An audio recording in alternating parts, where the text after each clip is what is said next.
you're recording. Okay, so we are recording now. I will do as I've done with previous sessions. I will download the recording. I'll upload to YouTube, which appears to be the best way of sharing recordings of these events with you, and then I will post it on the Aula feed. Okay. I think I'm going to start with the two questions I got this week, which just to make it clear to you, were two questions. One of them was about a structure for the essay. So I'm going to start off by talking about a structure for the essay. I'm not going to give you a very fixed structure, but I am going to share with you some examples of assignments which have, I think, a very obvious structure. And once you see them, I think the idea of a structure for the assignment will become clear to you. So I'm going to go back here again. I'm going to find those examples. Give me one moment. I've got lots of screens open, which is probably a mistake. Let me just find out how I can share those with you. Right, let me stop sharing for a moment. Let me go into here. That's what I want to share. That's my desktop, I think. So let me go back here again. There we go. Great. Okay. So I'm sharing with you now an example of an assignment from a couple of years ago. This is actually from 2018. So you can see that some of the references in this particular submission relate to records written in 2017. So that's why they're a bit older. Let's see if I can just make this a bit bigger for you.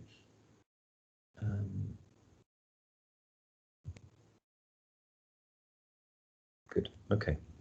So we've got here an example of an assignment here. The first thing to point out to you is that the opening paragraph is simply describes the individual pupil which the assignment is focused on. So just to remind you, the assignment is to look at some examples of assessment practice and evaluate the teacher's practice.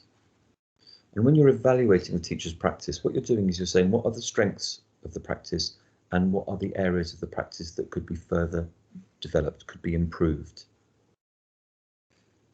But in order to think about what's strong about the teacher's practice and what's less strong about the teacher's practice, you need to know something about the pupil, about the learner. So the essay here begins with a brief pen portrait of the learner. If you remember, a couple of weeks ago, I asked you to put a pen portrait of yourself up onto a Padlet using bullet points. And what you've seen here is the student here has expanded on some simple key points and written it out in sentences. And that's what you're going to do at the start of your piece of writing. Don't worry at the moment about the examples. I'm going to talk about that in a moment. So at the moment, all we're doing is looking at what the assignment might look like. Okay, so we've got some information there. Note, the student here has referred to the child using just a very simple anonymized name, child A. You could refer to your focused learner as child A, pupil A, student A, learner A. That's absolutely fine. Any of those terms is acceptable. I would suggest if your focused learner is between 3 and 5 years old, child might be an appropriate name, child A. If they are at primary school, you might refer to them as pupil A, if they're between the ages 5 and 11. If they are at secondary school or further education, you might refer to them as student A. So, but whatever you do, when you come to write this assignment, be consistent. If you start off by referring to them as child A, they must remain as child A all the way through, otherwise it becomes confusing. If you start by writing about child A, and then halfway through the assignment you stop saying child A and you start saying student A, the reader, the marker, will start thinking, well, hang on a second, is student A different from child A? And this applies to your work in other modules as well. So when you come to write in your project, your dissertation, if you're referring to individual learners, make sure that the name you give that learner remains consistent throughout your writing in order not to confuse the marker, the person that is looking at your work and assessing it. I'm going to stop briefly. I'm going to come back to the main screen. I'm going to see if there are any questions so far about how that works. Okay, so that's the opening. So your opening paragraph, so to respond to one of the questions, what's the structure? The opening paragraph is going to be a brief but clear pen portrait of the focused learner. Okay. I'm not seeing any queries here, so I'm happy that that's working okay. I'm going to go back to my assessment example again. Okay, so once you've got through your opening pen portrait, you're going to look at, and I'm going to come back to this later on, so don't worry about this. I'm going to explain how this is going to work, but you are going to look at some examples of assessment. So here's one example of assessment. So this is a piece of assessment that was carried out looking at child A. This is something that was in school. You can see what the student here has done very carefully is taken out all references to the specific child's name.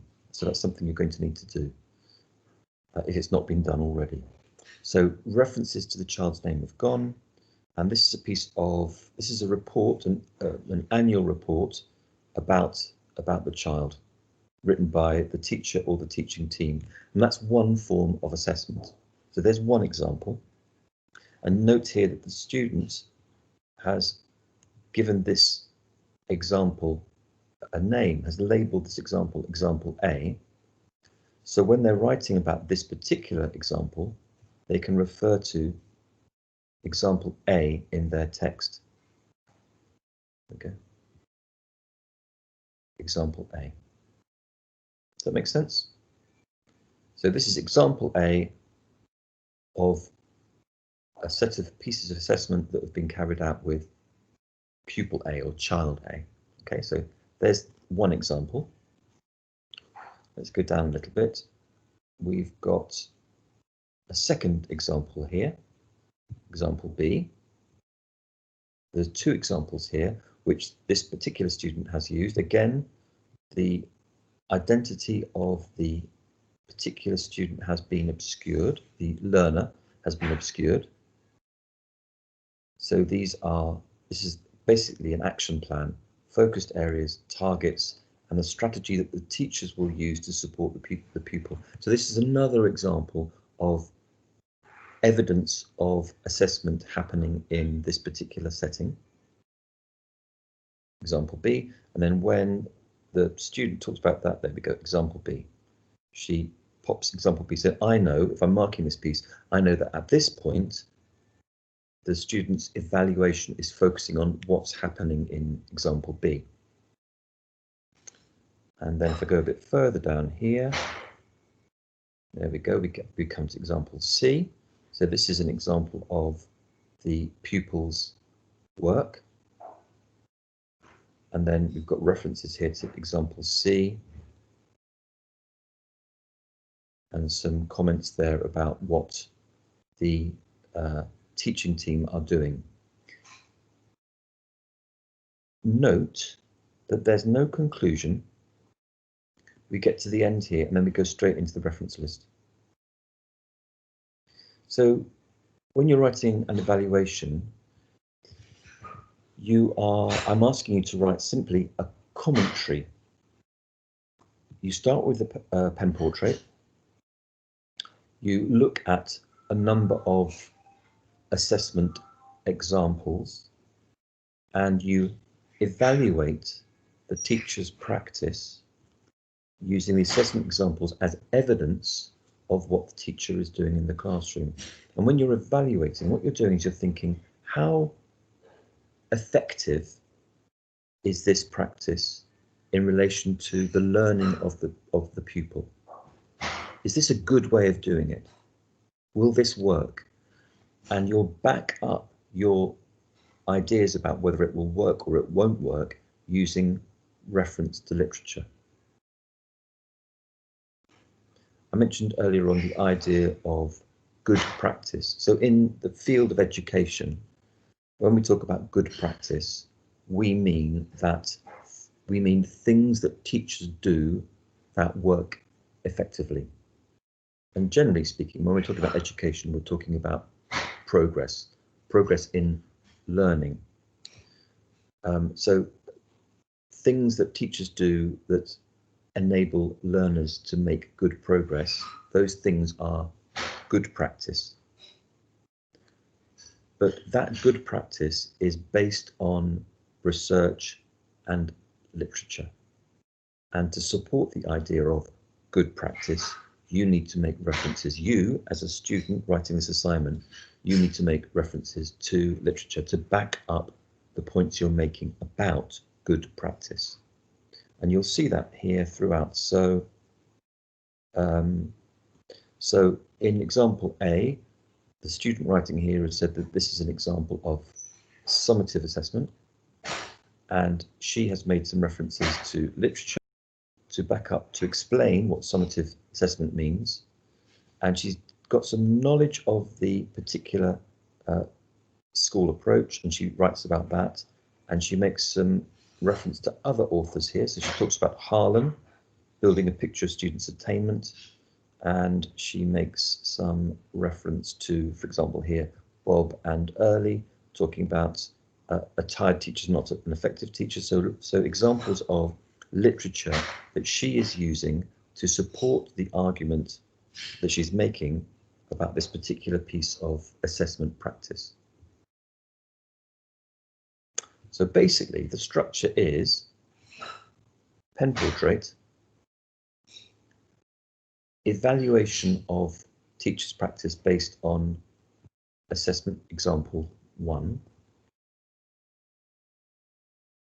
evaluation of teacher's practice based on assessment example 2, evaluation of assessment practice based on assessment example 3, reference list.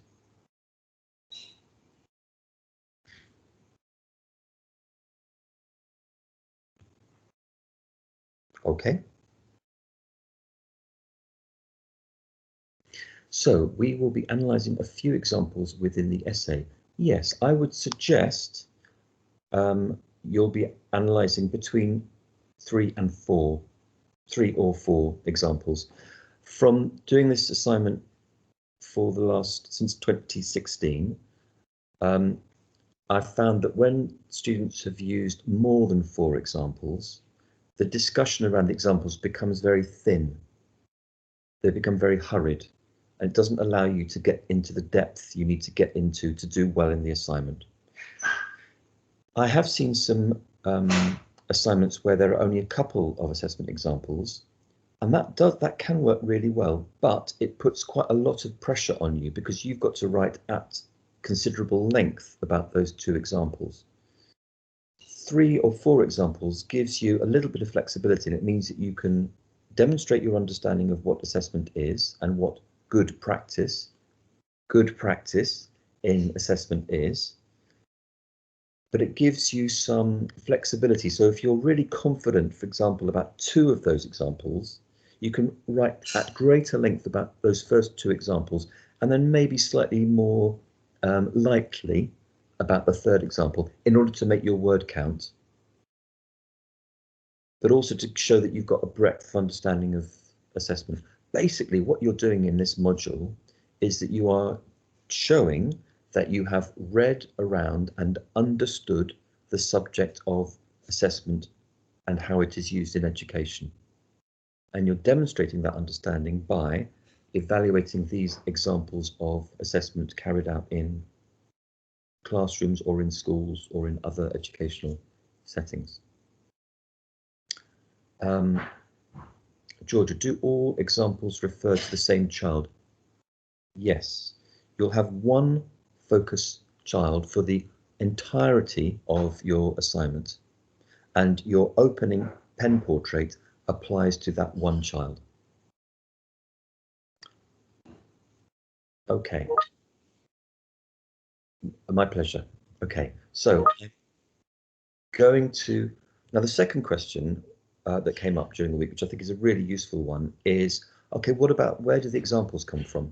Now, what's always happened with this module in the past is that students in year 3 have contacted local schools or schools they have a relationship with, and they've gone into schools and they've got assessment examples from schools, and they've written about those assessment examples in their assignment, and that's what you're seeing with that example there. Coronavirus. That doesn't allow you to go into schools, or it certainly restricts your access to schools. So what I'm going to do for this year is I'm going to give you a number of portfolios to choose from. So I'm going to give you sets of assessment examples, each of which apply to a single learner, and you can choose which one you want to write about. So I'm going to put together 10 examples.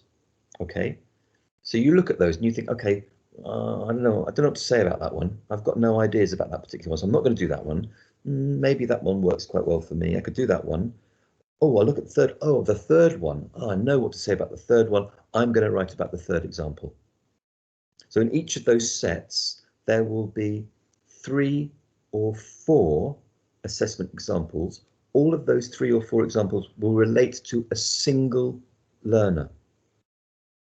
Okay, so you choose the set which you feel will enable you to best demonstrate your understanding of assessment. Okay, I'm going to give you an example now of what one of those sets will look like. So I'm going to share my screen again. I'm going to go here. I'm going to go here. So I've got an example here of a set of assessment examples. Let me blow that up a little bit. So what I've done here at the top is I'm going to give you some bullet points about the focused learner. And just thinking back to that example I've just given you, you will expand those into a short paragraph, a short pen portrait of the focused learner. And you can choose what you call this focused learner. You don't know this focused learner's actual name, so actually their anonymity is already preserved. But I would suggest, because this is a year 4 child, you might call this pupil pupil A, learner A. That's up to you to decide. But use that systematically and consistently throughout your assignment. And then you're going to look at the examples. So you've got your pen portrait to start with, and then you've got these, in this case, these 3 examples, and these are all examples of the pupil's work that have been marked in different ways. So here you've got an example of some maths work that's been marked in a particular way. I think you can probably see how that particular example has been marked. You've got an example of the pupil's writing, and you've got some space here to do some interpretation here. So I think what you've got here is you've got some examples of teachers marking. You can see that there. And you've got some examples here, because we know, because that's a spelling mistake. relative clause, interesting voice. So you've got some examples of peer feedback, so other pupils commenting on this work. So if you were doing this as an example, I mean, this is a model I'm sharing with everybody, so I'm not going to use this as one of the portfolios I share with you, so I can talk about this at some length. But for example, with this, in this case, you've got opportunities to talk about summative assessment, because you've got just ticks here. Correct, correct, correct, correct, correct, correct, correct, correct. There's no feedback here other than the ticks. You've got some examples of more formative feedback here. You've got examples of peer marking.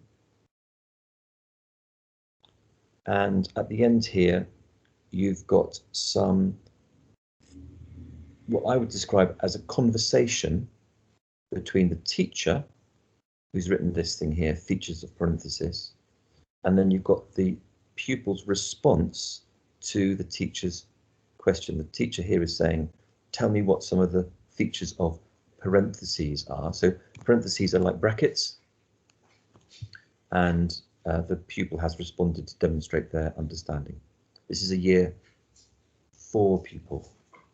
So you need to also think obviously about what the expectations are of pupils in year 4.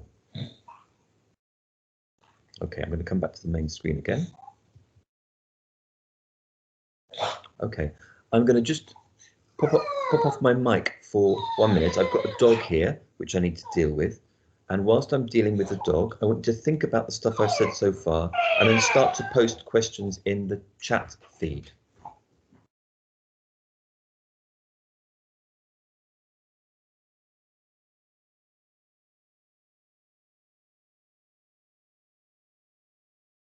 Okay, dog sorted. Your thoughts. I might come back first to Georgia and to Nishanti. Do those answer the questions that you asked? They were really useful questions. Thank you for those this week, which you posted on the Aula feed. They were great, and I thought it was useful to talk about those structures now. Does that clarify what the expectations are?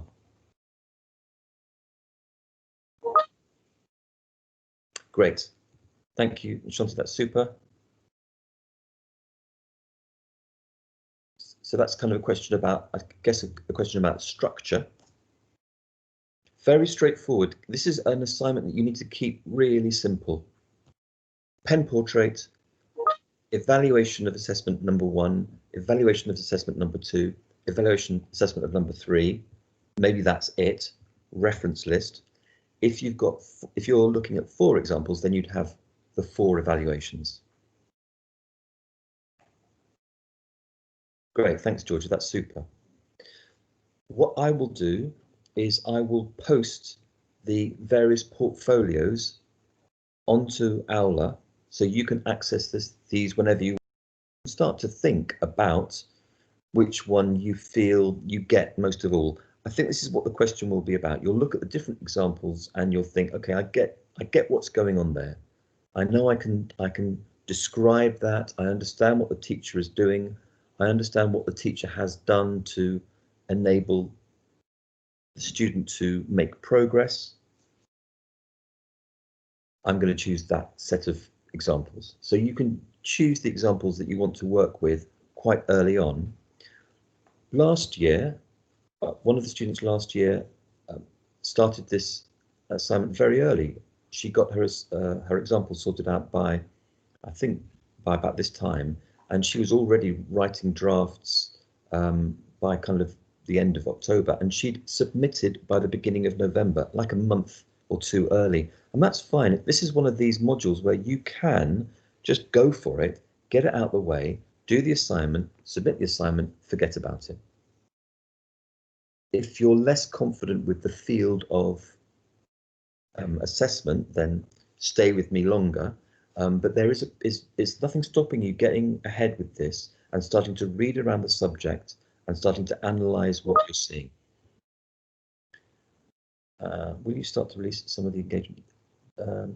No, Georgia, what I'll do with the engagement tasks is I'll continue to release those throughout the module. That was the deal. So I'll aim to release the engagement tasks every couple of weeks. So you're just kind of, you're still dipping into the module. Even if you've decided to write the assignment now, you're still dipping in. That's important because one of the ways that your attendance is going to be monitored is through your continuing engagement with Aula. So I want to keep the engagement tasks in there to encourage everybody to keep on dipping into the module so that they're showing that they're attending. But it might be, Georgia, that you've written the assignment and you've submitted it, but you'd still need to come pop back and do the engagement tasks.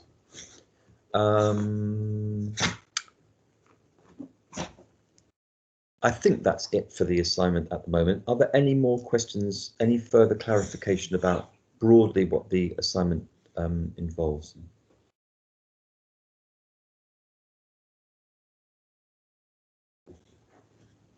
Okay. One thing that I haven't mentioned, and I think you have already understood this, but I just want to go back briefly and talk about it, is when you are looking at the examples of assessment, you don't need to mark the pupil's work. That's already happened. I'm not expecting you to make judgments about what the pupil has done. So it's not necessary for you to say, I can see from this piece of work that this pupil is struggling with this, or from this piece of work it's evident that this pupil is working at this level. That's already happened. What your focus is on is the teacher's practice. So what is the teacher doing to support the pupil's learning? How is the teacher using assessment to enable the pupil to make progress? So your focus is on the rather than on the pupil. And a sort of extra point about that, if with something like peer marking, so where one pupil is marking another pupil's work, and there will be some examples of that I will put up in the portfolios, where one pupil is marking another pupil's work, in a sense the teacher there has become a bit invisible. It's not really obvious what the teacher has done, but if you think it through carefully, you'll realize that for the peer marking to take place, the teacher will have said, I want you to peer mark your friend's work. So that the teacher is there. You won't see the teacher on the page, if that makes sense. You won't see the teacher's marking on the page, but the role of the teacher is really important there, because the teacher has encouraged or enabled or directed the pupils to use peer marking. If you see self-marking, so that's where the pupil or the learner is marking their own work, again, you won't see the teachers working on the page, but the implication is that the teacher has allowed this or encouraged this or directed students to work in this way. So you have to be a little bit, you have to think laterally sometimes. You have to think, okay, in order for this thing to happen, although I can't see any evidence of the teacher's working, the teacher is definitely present there because the teacher has enabled this thing to happen. When you start to think about things like peer marking or self-marking or assessment for learning or summative assessment or ticking or whatever you see, your commentary, your evaluation of what the teacher has been doing or what they haven't been doing relates, you need to relate that to literature. And you can start to argue in your assignment where the things that the teacher has done are effective. This is good practice. I'd encourage you to use inverted commas, like quotation marks, for good practice, because good practice is a construct. It's something that is is not a natural thing that just happens. It's something that's invented, and good practice shifts from generation to generation. So what might be seen as effective today might not be effective in 5 years, and it might not have been seen as effective 5 years ago. So these ideas of good practice shift from generation to generation of teachers. And when I say a generation of teachers, I mean in a space of about 5 years. So be aware that ideas of good practice shift. My last point is that when I've talked about progress, I mean progress of learning, progress in learning, I want you to think about that in quite a flexible way. So if, for example, you are looking at the progress in learning of a pupil with significant special educational needs, that learning progress, that might not be about knowing how to multiply or knowing how to write in full sentences. That progress might be to do with expressing a preference for one thing over another. It might be progress to do with building social relationships with peers. It might not be about a kind of curriculum thing. It might be to do with something to do with social skills, taking turns. So something that's not obviously to do with what we think about when we think about education in a more mainstream setting. So think carefully about when you're talking about progress in learning, I mean something much broader than just meeting the learning outcome in a kind of narrow mainstream primary school or secondary school way. Finally, I will put some portfolios that are not primary school focused. So there will be examples of portfolios to do with primary school pupils. There will be portfolios to do with special educational needs in special educational needs settings. There will be examples of portfolios of children in early years settings, and I will look for examples of portfolios linked to pupils in secondary schools. So you've got that range of choices there. Okay, any questions?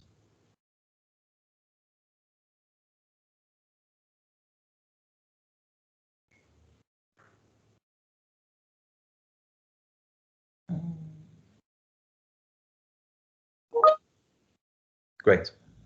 Thank you, Connor. Okay, so now I am going to look briefly at the Padlet, have a view and see how we're getting on with that to make sure that you're clear about the oh, brilliant. This is super. Right, so I'm going to share my screen again. Here we go. So here is the Padlet to do with the stereotypes tweet. This was your first engagement task. So I can see that 1, 2, 3, 4, 5, 6, 7, 8 of you have done the first engagement task. If this is your post, you've done it. You've completed it. Okay, you've done the thing that you have to do for the first engagement task. There will be 4 further engagement tasks. Okay. Just to note, if you're tweeting, if you're doing a tweet, you've got 240 characters. So that's not 240 words. It's really important to understand that.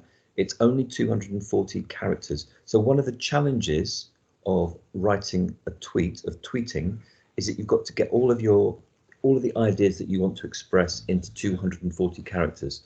So for example, let's just look at the beginning of this one here. That looks like about 240 characters to me. So I'm just going to look here. So I've got, so the I is 1 character. The space is a character.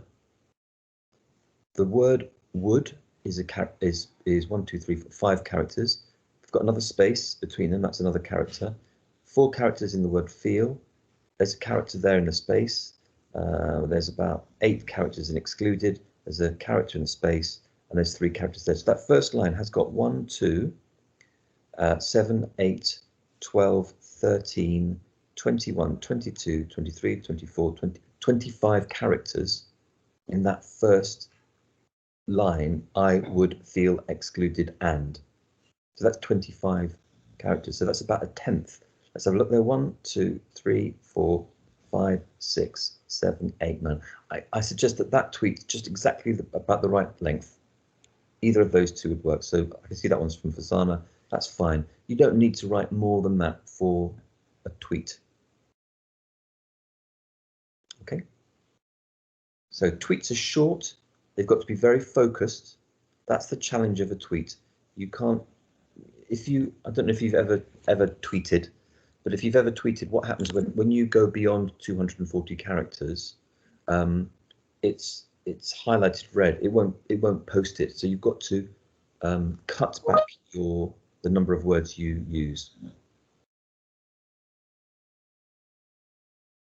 Yeah, thank you, Connor. That's a really good idea. You can go onto Twitter and pop your tweet in there and see if it's 240 characters or over. And those 240 characters go really quickly. It's extraordinary and rather surprising how quickly you can use up 240 characters. So the challenge of a tweet is not about how much you've got to write, but how little you're able to write. That's the difficult thing about a tweet. So it's being more concise in your thinking. A couple of hints there. So instead of using, I'll type it into the chat here, but instead of using the word and, you could use the ampersand. I'll pop that into the.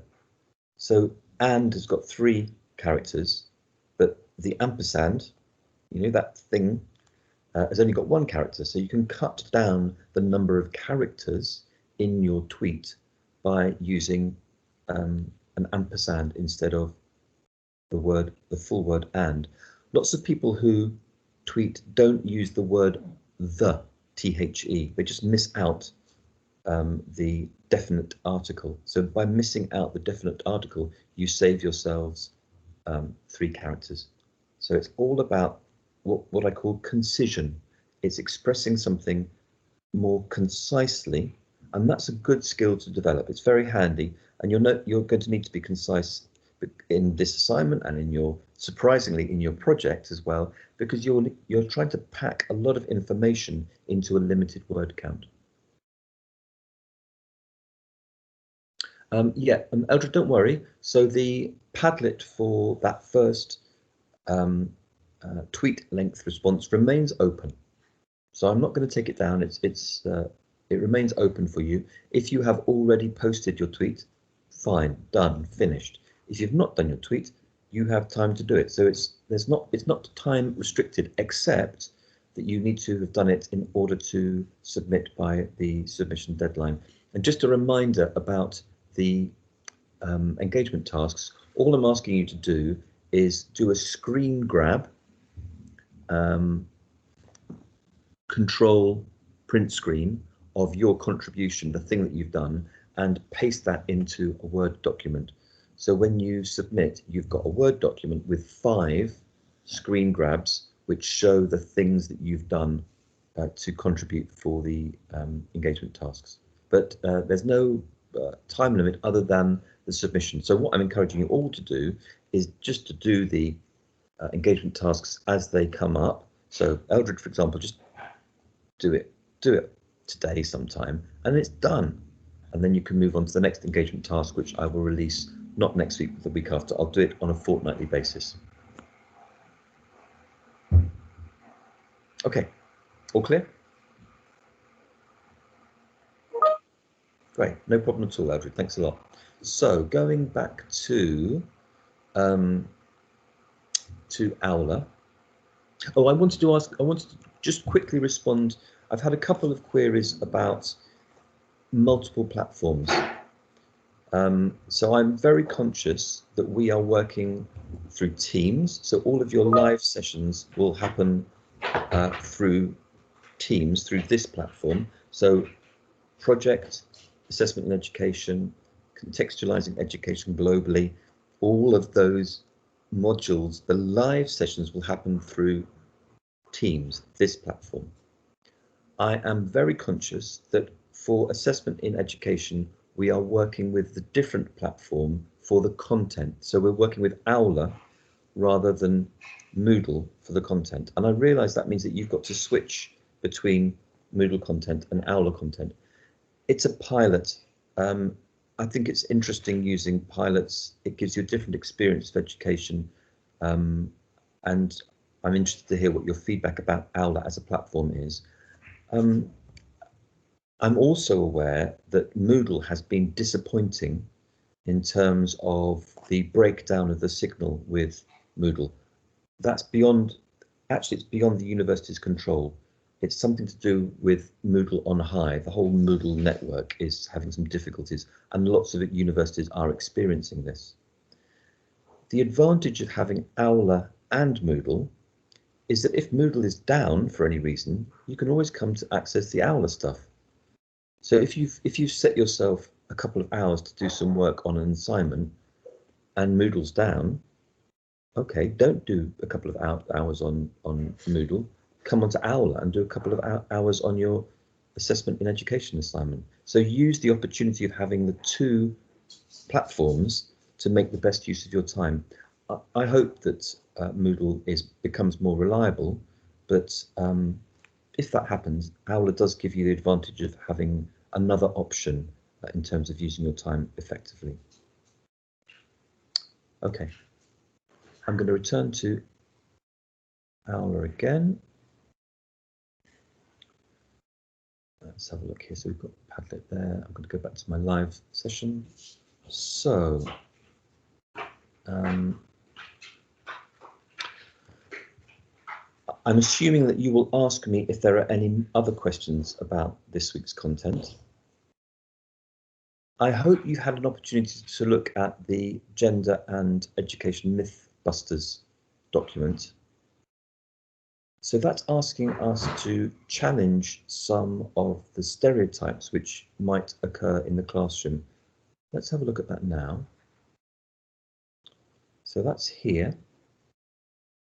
And I'm sure you've all had an opportunity to look at this. So some of the stereotypes that this document explores. It's a myth. So myths are assumptions generally that within the field of education we think are true, but actually they are false. They are myths, they are assumptions.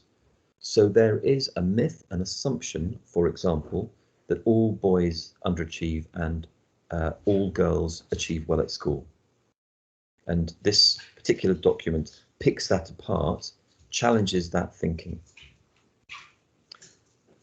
So with that myth in mind, the myth that boys underachieve and all girls achieve well in school, what might that look like in the classroom if the teacher holds the assumption that all boys underachieve and all girls achieve well? What might happen that you would see in a teacher's marking that would reflect that assumption, reflect that myth?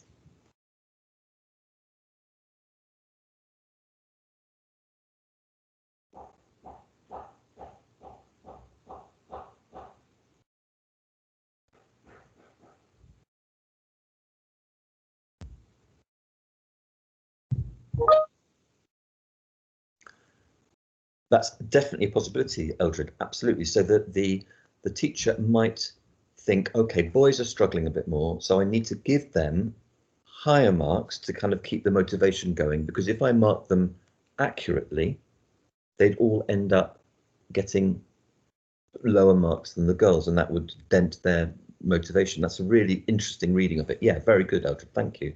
What else might happen? What are some other possibilities? What about expectations?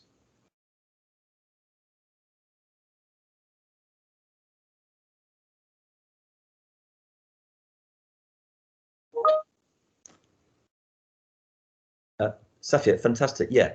So there's a chance that if I'm a teacher and the myth that I believe, the assumption I have that boys don't do as well as girls, I will have automatically lower expectation of what boys can do than what girls can do. So the bar would be lower. Absolutely. Yeah, Chloe, fantastic. Yep. So it might be that my marking for girls or boys, I mean, it depends, doesn't it? It could work either way, couldn't it? So I might give more in-depth marking to girls because I think they can deal with it. You know, I can push them further, and the boys, I give them more shallower marking, simpler marking because I don't think they can handle it. Or it might be I do less marking for the girls because I assume that they are more able and don't need so much information. And the boys I give more marking to because I think, okay, they need this guidance from me. That's fantastic. So we've got three really good suggestions there. So we've got the idea of the teacher potentially marking higher in an unequal way to the boys because they need it for motivational purposes. We've got the idea from Safia that the teachers' expectations of the boys are much lower, and therefore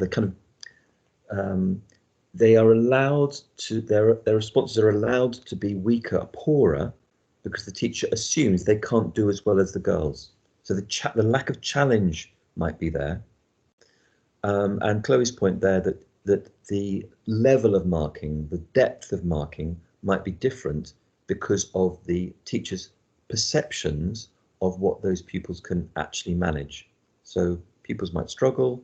Okay, I'm not going to give them too much to think about. I'm going to keep it simple for them. That's really linked to Safia's ideas of expectations. The boys can't handle it. I'm going to give them less stuff to think about. The girls can deal with it. I'm going to give them more feedback, or twisted round the other way. The girls, they will flourish. I don't need to do anything with the girls. They'll be fine. The boys, well, I'm going to need to do loads of stuff with the boys, so I'm going to give them much more feedback. So great. So thinking about when you're looking at the examples that I'm going to give you, and I'm going to give you them this week, and you start to think about them, that might be an issue to start to consider. Any thoughts about how teachers might challenge these assumptions? What do teachers need to do to get over this?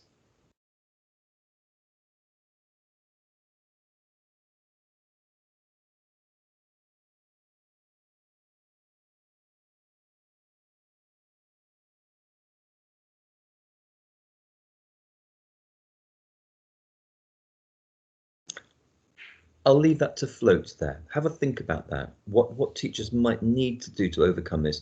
I'll mention one thing at the very end. Yeah, yeah, absolutely. Georgia, yes. So take some responsibility. Look into what the stereotypes might be.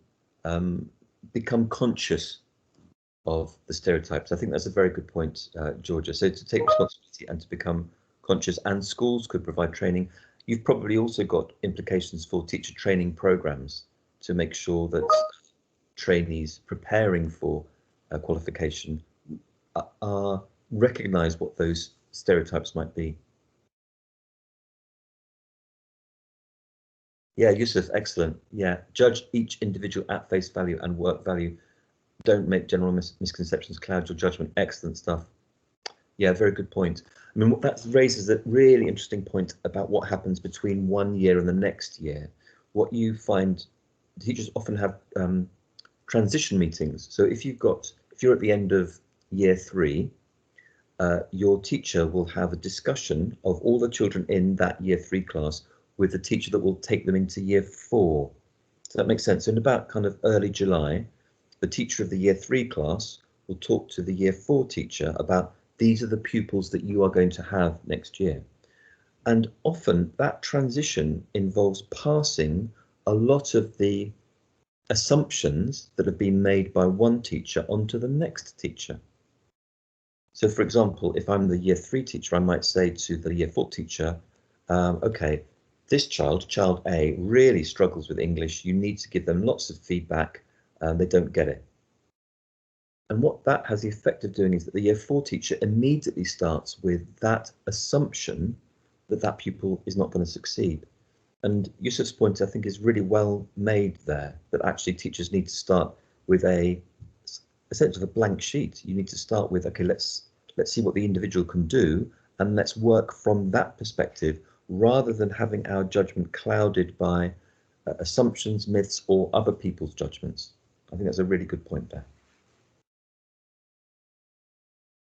One thing that's used a little bit with you as a group of students, it's worth bearing in mind, is that when we do assignment marking, we use what's called anonymous unseen marking. So when you hand in your work for this module, don't write your student number on it, and don't write your name on your work. When I see your assignment on whatever the submission mechanism is going to be, I'm still working with Owler to work out how this works, but it would be basically through Turnitin. So I'll see your work on Turnitin, but I won't know whose work it is. I won't know your student number, because you're not going to put your student number on your work. It's anonymized. So when I mark your work, I don't know which student's work it is until I've marked it and have released the marks to you. So this is called anonymous marking. This means I don't know whose work I'm marking, and that has the effect, it should have the effect of minimizing any assumptions that I might have about who's going to do well or who's going to struggle. I've been doing this teaching thing for a long time now, and I hope that I'm starting to get away from those assumptions. However, to minimize those, we use anonymous marking, and this is true to all of your assignments this year. So assignment anonymous marking is something we use. The only assignment that we don't use anonymous marking for, which I think probably you will be encouraged by, is your project, is your dissertation, because you will be working very closely with the supervisor who will support you, and necessarily they will be one of the markers. They need to know whose work they're marking, because they need to know, they will be able to compare it with the feedback and the support and the guidance they've given you. But the way it works with project is that the marker who is your supervisor and a second marker will both mark your work independently, and then they will compare their mark. After they've marked it independently, then they compare the mark. And if there's a big difference, they have a discussion, or they bring in a third marker to agree the mark. So it goes through a process of moderation, standardization, to try and do everything we can to be as straightforward and clear and fair in the marking procedure as possible. But with all of the other assignments, we go through a process of anonymized marking. I won't know whose assignment I am marking. That's something that doesn't necessarily happen at primary school or at secondary school. It's something that we are able to do in higher education because of electronic submission.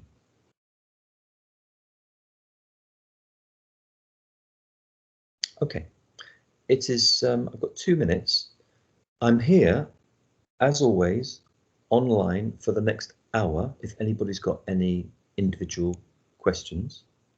I'm going to very quickly return to the Owler site just to double check that I've covered what I said I would cover. Questions, gender recommendations, I suppose that's what we've talked about there for tackling gender stereotyping. I've talked about this idea of good assessment practice. I did have this follow-up activity. You don't have to do that, but it might be something you could think about now, because when you come to look at the examples, if you've got a checklist for what teachers might do to avoid stereotyping, and then you see examples of stereotyping, you could use that checklist as a way of maybe making recommendations for improving practice. So that's the thing you could think about with your evaluation. What's the teacher doing well? What could they improve on, and how could they improve on it? What could they do differently to deliver feedback in a more inclusive way? So that's not an engagement task, that's just a thing you could do. I picked up one question, I think it was from Asier. Yes, the engagement tasks will be on Aula. The engagement tasks will be on Aula. Let's just show you that where those are, so you're totally clear. I think those of you that picked it up, you spotted it very clearly. So here we are in week 2. That was one pre-live session activity. Week 2, here's another activity, and there, in the pre-live session activity 2, there's the engagement task, right there. Write a tweet length response. And I think I also flagged it up in the announcement for this week's content. Let's just have a look here. There you go. Yes, I also put it in there. So it was in the announcement through Aula that you also got about what to do before the live session and the first engagement task. So I will flag it up all over the place. So it's just a matter of engaging with the module and spotting the things that I will flag up.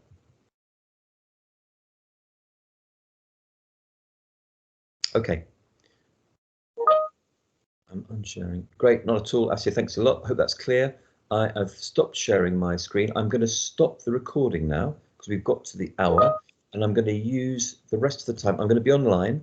If you've got individual questions for me, please post them on the chat and I will respond to them individually. If you want to listen in to those conversations, that's absolutely fine. So if you don't have questions and want to stay online, you can do that if it's helpful to pick up on the conversations that we might have. If you are happy and confident and don't need to be here any longer, you could do anything else you want to do. Thanks, Daniel, my pleasure. So I'm just stopping the recording now to allow you to